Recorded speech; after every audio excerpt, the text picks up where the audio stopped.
First trip, well, with Jenni as well. About to set off. Gonna go to Nottingham. Quick tour. Looks well cozy, doesn't it?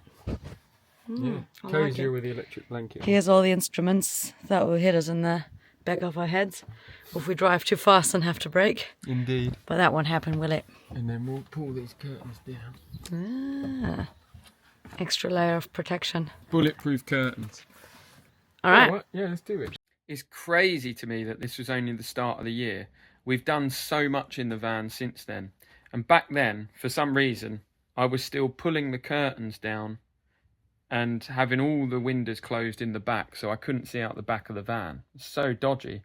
Only a month after this, we took the van on a mega trip around Europe to Germany and back, and a bit further actually. But for now, I'm taking you to Nottingham, which is Jenni's very first ever van trip. So I kind of want to document that, and then we'll get to the really interesting stuff. No shade on you, Nottingham, we had a lovely time. So this is your co-pilot tour, Jenni. Okay. So ignore this. I think this is this stuff. We don't need to worry about that till proper summer. But this is your co-pilot. This is your main thing, right? This is on top here. My domain. Yeah, and I've usually got it on this. This, I believe, defrosts the windows. It might actually be this, but I know this works, so I've been leaving it on this. Yeah. And you just whack this to 4 whenever they're, you know, when it's or yeah, when it's like steamed up inside. Yeah, that'll clear it the quickest on that Wonderful. One. It's got the icicles, so you know. Otherwise, all of this is heating stuff, isn't it? This is just, so this will be our normal heating, I think. I have been in a car before.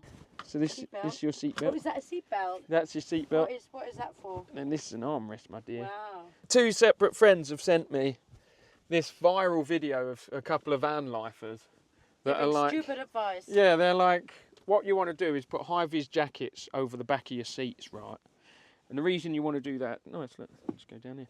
The reason you want to do that is so that people think it's just a worker van and you can stealth camp anywhere. People break into worker vans for tools, my friends. So unless you want to be that stealthy that someone's going to break in and catch you with your fucking knob out, don't do that. All right. Taters, off we go. What are we listening to here, Alex? We're listening to my other project, Rolling Embers, with John It, Lucy Arnukes and Alex Miller of the Grand Old Echo and Van Life fame. So you have no idea. Tune in if you want to hear how this continues. Yeah, Rolling Embers, everywhere you do your streaming. Right, so Alex has been getting into trees, and he just, there they are again. Spotted some birch trees. On the side, the white ones. The noble birch tree. So I've got to fully credit Ray Mears for all of these facts. And listen, Ray, if I get any mixed up with other trees, forgive me. Birch, they live around the same sort of lifespan as humans, actually, 60 to 90 years. That's why they're usually fairly diminutive compared to other trees. Like, they're quite thin, aren't they? And they don't get super tall. I think the tallest they get is about 30 feet or something, 35 feet. Their saps marks spring. So I actually really want to go and tap a birch tree and get the sap and drink it. Because it's full of vitamins in there. And that's the last and first foraging trip ever you'll ever do. But if you ever do that, then you need to responsibly plug the hole up again, because the bark is the tree's skin, obviously, so you're exposing it to infection and stuff if you leave it open. But anyway, but the bark on birch is incredibly flammable. It's incredible kindling, and there's always, because they're shorter lived, there's always dead birch knocking about, so you can go and find bark. Don't cut bark off of green trees, living trees. That's really naughty and sad. Naughty. And sad if you come across that. So don't do that. But take the bark off of dead trees. You can burn that. It can thrive on its own on a windy environment. It's incredibly firm, but incredibly springy as well. Mm-hmm. So it can get blown over but never snap, and blown over and never bends. You always see birch returning back to, reaching for the heavens there. I think there's 300 different life forms that have birch as part of its ecosystem, and there's 80 that are entirely dependent on birch. What do you mean life forms? Whether, yeah, so it could be bugs, birds, Okay. lichen, and 80 that are entirely dependent on it. Yeah, and they provide a load of life for like shaded. I think it basically looks after an oak tree until an oak tree usurps Like an oak shepherd. a grand old oak, yeah, and then the oak grows up, and then the oak gets on top of the canopy and gets all the sunlight. But basically birch, I think, can survive without the sun. It can survive in shady areas with lots of rainfall. So England's perfect for that, isn't it? Innit? Typical.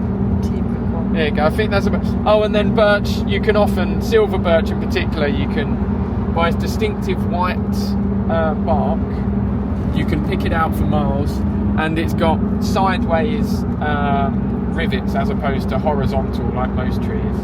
So it looks like eyes in the bark. The humble birch tree. Join us next time on Alex Miller's Fireside Chats. Only ever with dead wood, though, obviously, for the fire.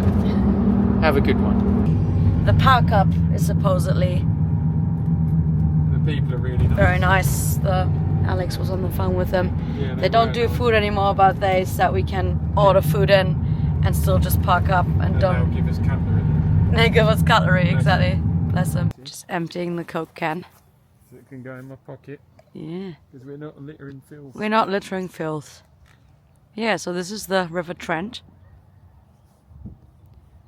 And we're off to the fringes of the Edinburgh Nature Reserve, which is probably closing as we arrive. As we speak. But there's possibly a bird hide on the way that says on Google it's open 24 hours, so we'll check that out. Yeah.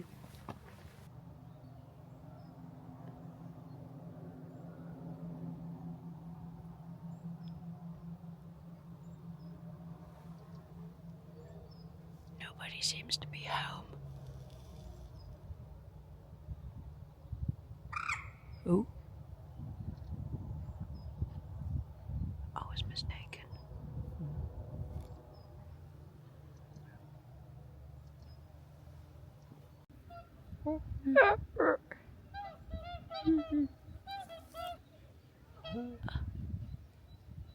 Doing their rounds. You need to do your call again.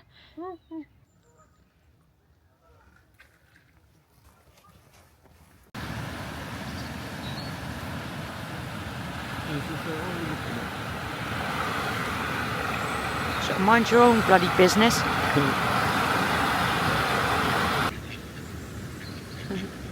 Bless him. This is the Barcus scratchus bulbomus tree. Boobs. The best thing about both being veggies is you can halve it, can't you? Get 2 meals and a transfer plate. Yeah. So this is me trying to transfer some mash onto... Give me a mash. God. This There one. you go. Boom.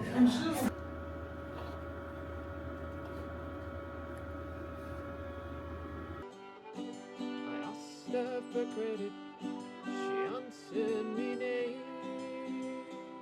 Such a custom as yours I can have any day. No, it's no nay, never. No nay, never, no more will I play love over. No, never, no. No, never, no more. Hey, That's cool. It's lovely. I think we should do that second song, to be honest. Yeah, maybe. Get them on side, or even first. Second, probably, innit? Yeah, maybe second. Time on the stage, Wild Rover. I Drop it did in the some van. sound testing outside. Alex was a bit worried about disturbing the neighbours. Yeah. And I can confirm that at least once the diesel heater was on, the main thing you hear is the diesel heater Yeah. and not the music. So hopefully So I think we're all we can do this without massively disturbing anyone. Right, ladies and gentlemen. Made a screen. Jenni's genius never ceases. So there you have it. Day number 1. And now we're ready to watch our spy espionage thing on the makeshift screen that Jenni made. Night, night. Night, night.